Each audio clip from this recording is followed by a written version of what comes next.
আমাদের ভিন্ন কোনো পথ নেই, আমাদের ভিন্ন কোনো উদ্দেশ্য নেই। আমাদের উদ্দেশ্য, আমাদের চাওয়া পাওয়া শুধুমাত্র কেবলমাত্র আল্লাহ রব্বুল আলামিনের সন্তুষ্টি।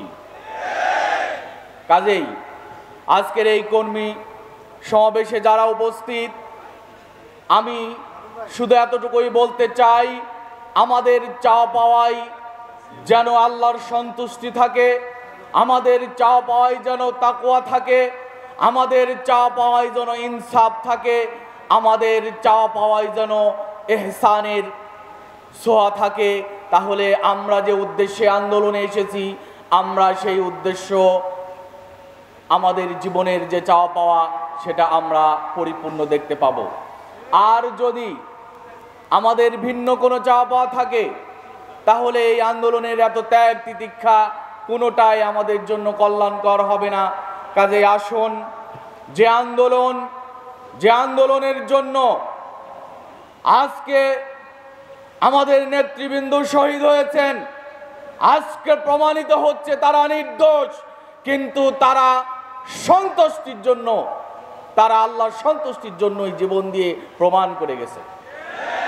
প্রিয় উপস্থিতি, শুধু এতটুকু বলতে চাই,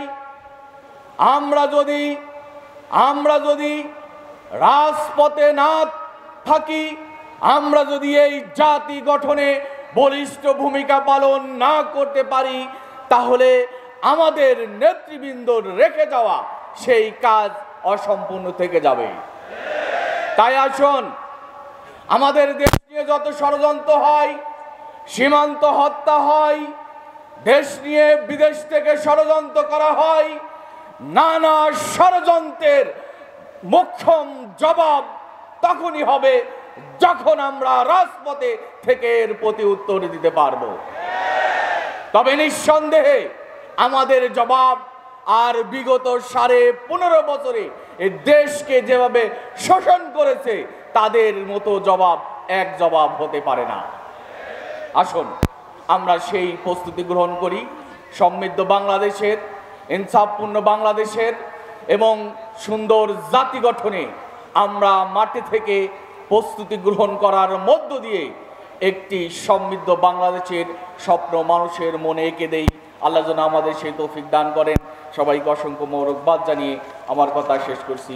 বাংলাদেশ জিন্দাবাদ, বাংলাদেশ ইসলামী ছাত্র শিবির জিন্দাবাদ, জামাত ইসলামী জিন্দাবাদ। আসসালামু আলাইকুম ওয়া রাহমাতুল্লাহ।